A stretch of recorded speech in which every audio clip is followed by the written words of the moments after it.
Hi everyone, this is Rayson here, and today we are really excited because we have Vinson Wang, who is a financial consultant, and he would like to be known as the Introvert Financial Consultant. And today, in this episode of 45 of GrowCast Show, we have a lot of things that we're going to talk about. And Vincent, I would like to ask you this question. Okay, what does being better than normal means to you? Okay, basically, being better than normal is for me is to be to the best version of yourself. Firstly, so secondly is to put in more effort than the others. What I mean is that, for example, people put in 100% effort, right? You put in 200%, and then the thirdly, right, is to be more of I would say strive to do to be better than yesterday. Yes, so it's not a comparison that you with the others, but actually more of you and your past self. Yeah, that's why I'm better with myself lah. So I'm able to I did better than yesterday. So the next day, tomorrow be better than today. So at least I can every day improve it. Every day's improvement is a constant motion. It's not stagnant. Oh, I'm there. I can just stop. Yeah. Nice. Then what makes you better than normal? Okay, for me, firstly, right, okay, related to my job is that first I'll be detail oriented. Okay, what it means that many advisors, right, they tend to focus maybe on the general things or this. But for me, according to my personality, I tend to be more focused on the details or this. Missing some items, maybe what's the shop for all this, yeah.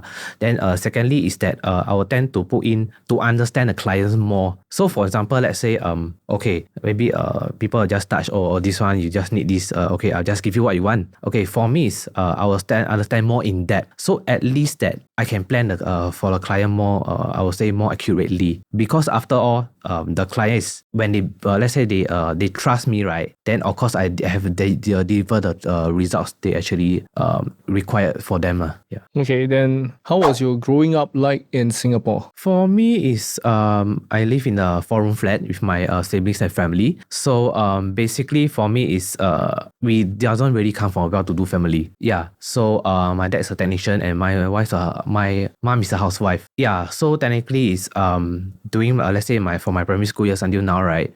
It's more like sometimes we can't really like go holidays or eat out all these because the budget is tight. Yeah, so that is why like sometimes also I feel bad lah. I mean, when I see my dad taking the second-hand furnitures from my relative for this, and some maybe clothing, my relative feel that they don't want, they just give it to us. Yeah, so I feel that we're kind of struggling in terms of financial thing, and we also did one time apply for financial support. Yeah. Okay. So it's kind of tough. Yeah. Okay, understand where your situation was, and then how did this growing up with a frugal mindset impact you? Okay, for me is that because after seeing my parents struggle, right, so I will tend to in the past it's always say work hard lah, then maybe get a degree or what, right? But that is just one portion. Another portion is how you actually manage your finance. So I was thinking that what other ways can generate money. So during my secondary school years, I did some part-time job just to supplement the family income or this, and maybe like have some pocket money for myself. Yeah, but for now, I feel that managing your finance is very, very important. How it's important is that it can determine whether, okay, for example, let's say you are single or married, it doesn't matter, right?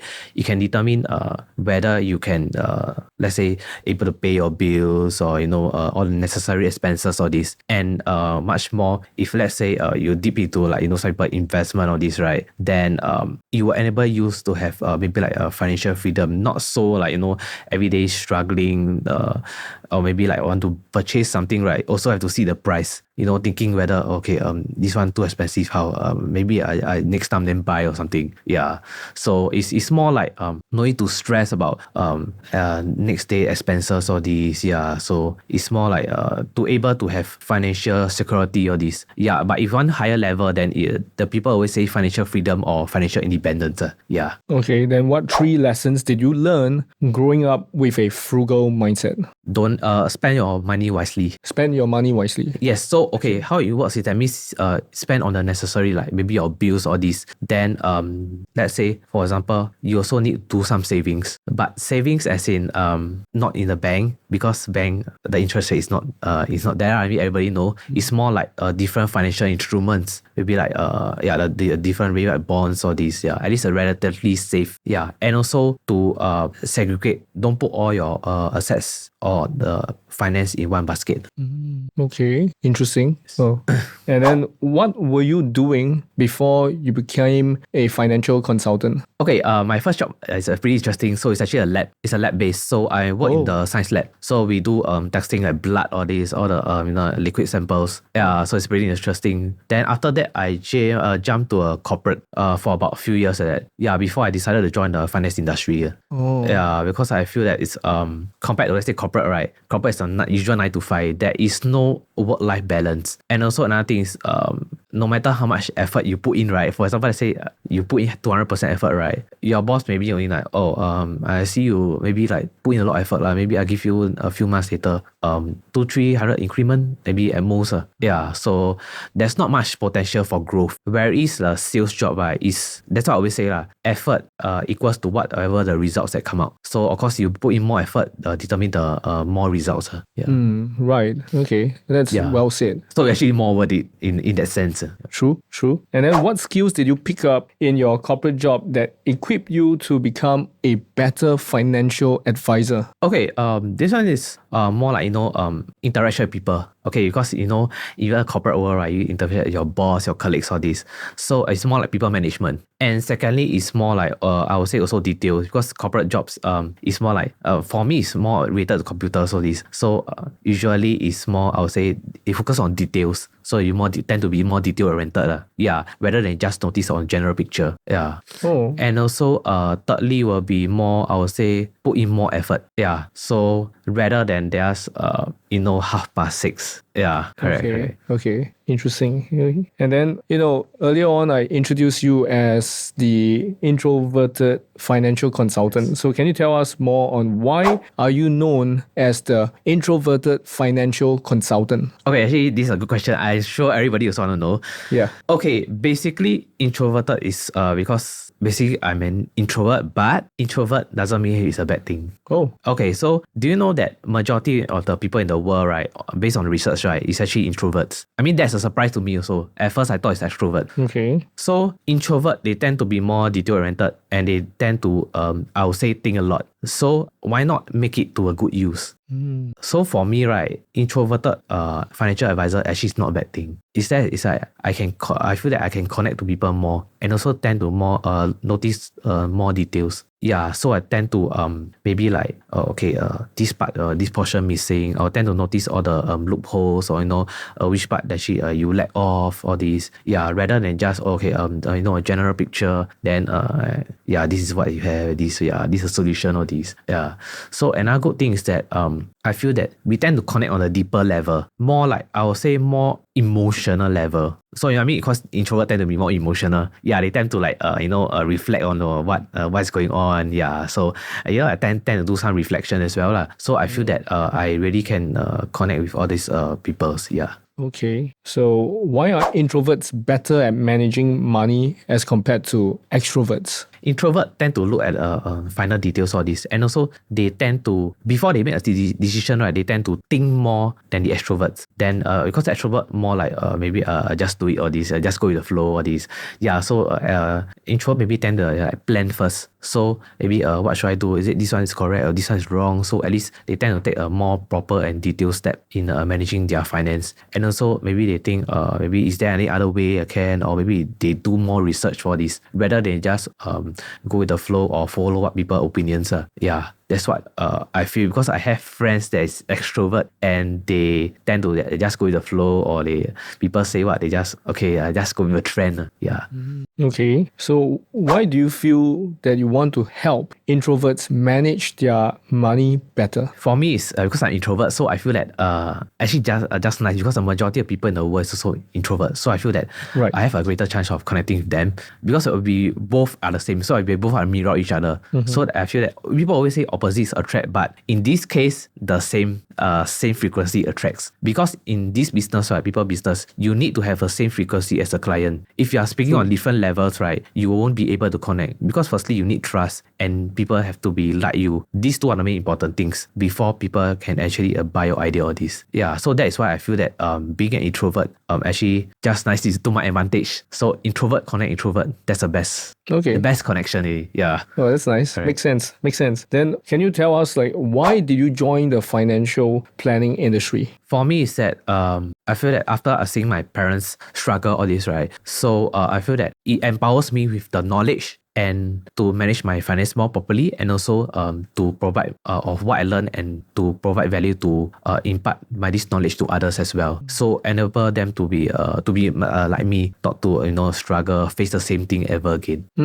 Okay. Oh, that's very noble of you. Yeah. Oh, that's nice. And why did you not do other sales jobs other than insurance or financial planning? Okay, actually, I get this question a lot from my friends also. Oh. Yeah, so what I usually tell people is that I feel that this job is more meaningful than other sales. Although all sales job is more interaction with people, so I feel that for this job is more meaningful to me, as also related to my childhood. After seeing my parents struggle all this, so I feel that it's more relatable to me. Right. Yeah. I understand. Then can you tell us like where do you see yourself in 5 years' time in the financial planning industry?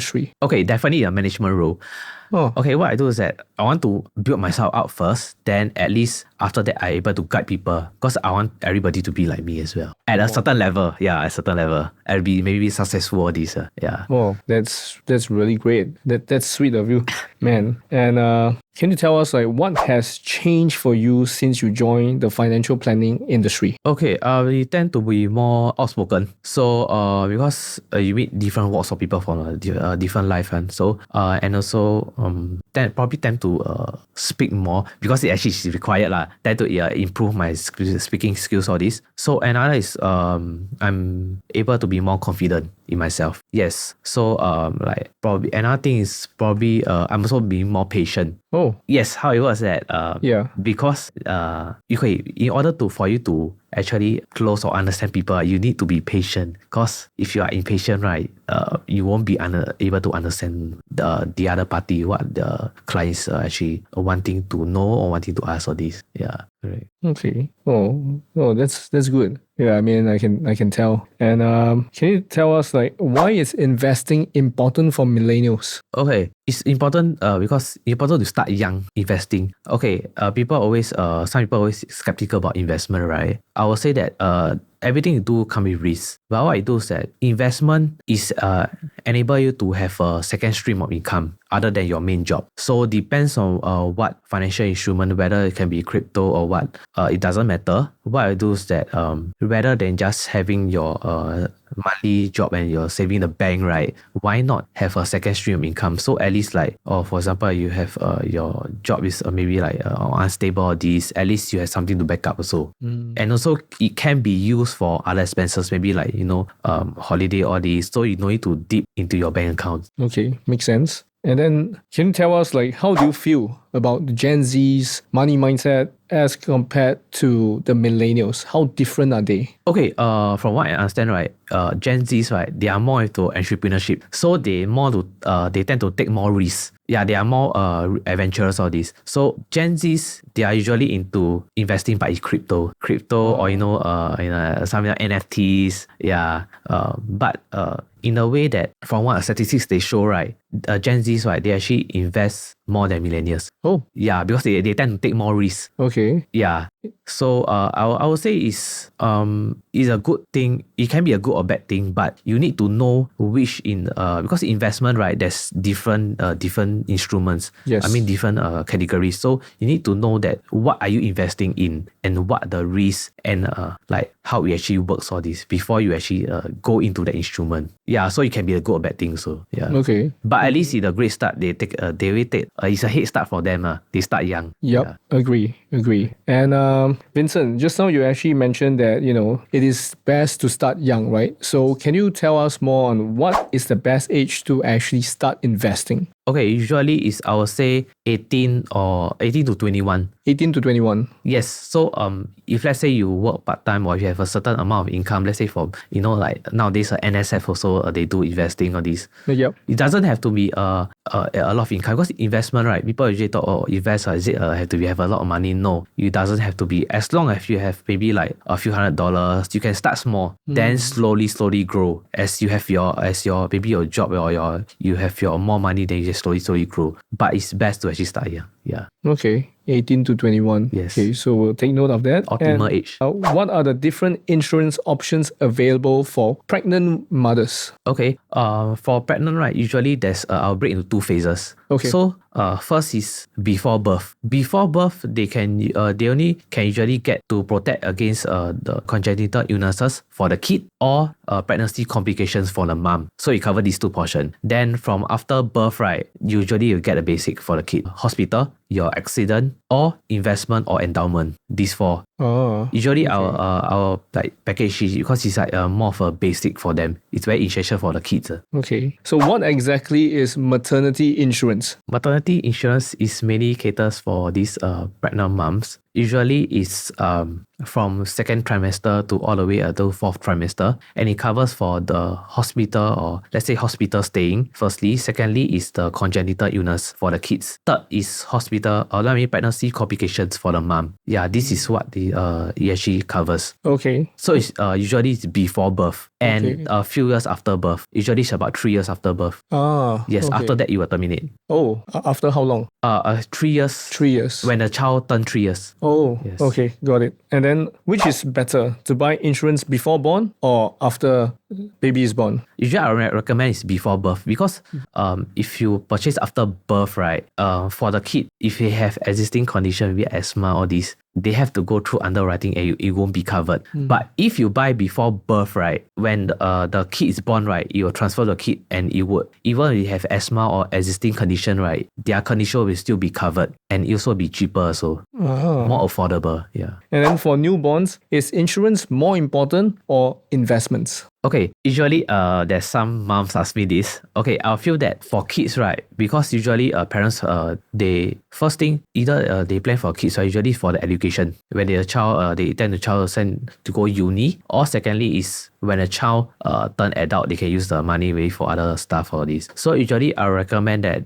you can start with endowment first. Start with the basic first. So at least that can be used for the child's education. Whereas investment for the kid, I wouldn't really recommend. But of course, nevertheless, if let's say the client still feel that's better, then go ahead. Oh, okay. Oh, that's interesting. Yes, because investment is I would say have risk, and also it's not capital guaranteed. So you want to your child to have a peace of mind, right? And also at least like have the funds to send your child for future education, maybe at uni, right? So endowment, or also another term is called savings, so be more eligible for them. Oh, okay. Got it. And then what role do fathers play when it comes to buying insurance and investment for their newborn? Okay, so usually advisors usually tend to neglect the fathers. Actually, fathers have an important role to play. Fathers usually is the sole breadwinner. It's what quite a number of families I see that. Yeah. So usually they tend to have made an important decision. So they need to know like what it actually covers for their spouse and also for the kid as well. Yeah. So they tend to be like I would say maybe like, okay, this plan is more maybe more suitable, or I feel that it's more beneficial for my spouse and kid, then yeah, that'd be good. So okay. Then is insurance expensive for newborns? okay, insurance actually the younger you buy, right, actually the cheaper it is. Oh. So newborn is actually the cheapest. Okay. Yeah. So usually start when you're young. So parents tend to buy insurance for their kids usually when you're young. So like for myself, right, last time, right, I feel that I realized actually I have a saving plan that my dad actually bought for me when I was young. Oh. Yeah, but I didn't know that after that. Okay, he told me that actually I know it. Yeah. Okay. And also the premium is actually cheaper also. Oh, Yeah, as compared, let's say you buy maybe your 2030s, they're actually more costly also. And included inflation. You buy now, where you buy later, why not you buy now? Since eventually you buy, right? Now it's cheaper, compared. Why not? Why you want to buy it when it's expensive when she can buy it when it's actually cheaper? That doesn't make sense, right? yeah, true. Okay, then how much insurance coverage is enough for newborns? Okay, this is actually varies. Oh, Okay, it depends on won't really have a gauge all this. It depends on the family circumstances as well, the earnings, everything. So what I do is that usually I will do the understand them what they need and their what existing insurance or what. Then from there I will plan according to the budget of this. okay. Then speaking about budget, right? Can you tell us like what is a good budget, okay, to set aside for your child's future educational planning? Okay, usually I will say it's about 300 to 500 a month. That means about per year is about 3,600 to 6K per year. So it will give, because you understand that uni cost, right, for local use about maybe 50K. If you want to send your child to the overseas uni, right, it will be times 3 times 4, so about 150 to 200K. Yes, so when your child uni usually is about 20 plus, by that time the returns is already about enough to cover for the child's education. If you can actually teleport back in time to the moment you were just born, okay, what advice would you give your own parents? I will say get a degree and then probably manage your money well lah. Probably find some ways to have a second stream income, do some investment on this. Yeah. What is the number one advice you would give to parents who don't want to plan for their children's education? There's nothing wrong with that. So it's up to their own decision. But at the end of the day, right, when your child's maybe like 20 plus years old, you want to go uni, eligible go uni, but not enough fees, right? Then you probably have to delay lah. So you probably have to like work part-time jobs for this. I mean, another aspect is because I did some ask because I'm not a parent, so I did some ask some parents before, is that don't you actually let's say feel bad if your child say mommy daddy I actually want to go uni, but let's say if I work part-time, right, I have to delay, then it'll be I don't know, it's feel bad for the kid as well lah. Yeah. Who are you currently looking to serve in their financial planning journey? Okay, to empower millennials and Gen Zs, let's say about 25 to 35, right, to have the right mindset and the proper investment philosophy, and also for pregnant moms to start early to plan for their kids. Yeah. Okay, nice. Wow. I mean, you have answered them so beautifully, and thank you so much for coming on to the GrowCast. And with that, I would like to thank everyone for tuning in to the GrowCast episode 45, and we will see you again in episode 46. Take care. I'm your host, Rayson Chu, and this is Vinson Wang. Vincent. And see you guys next time. Bye-bye.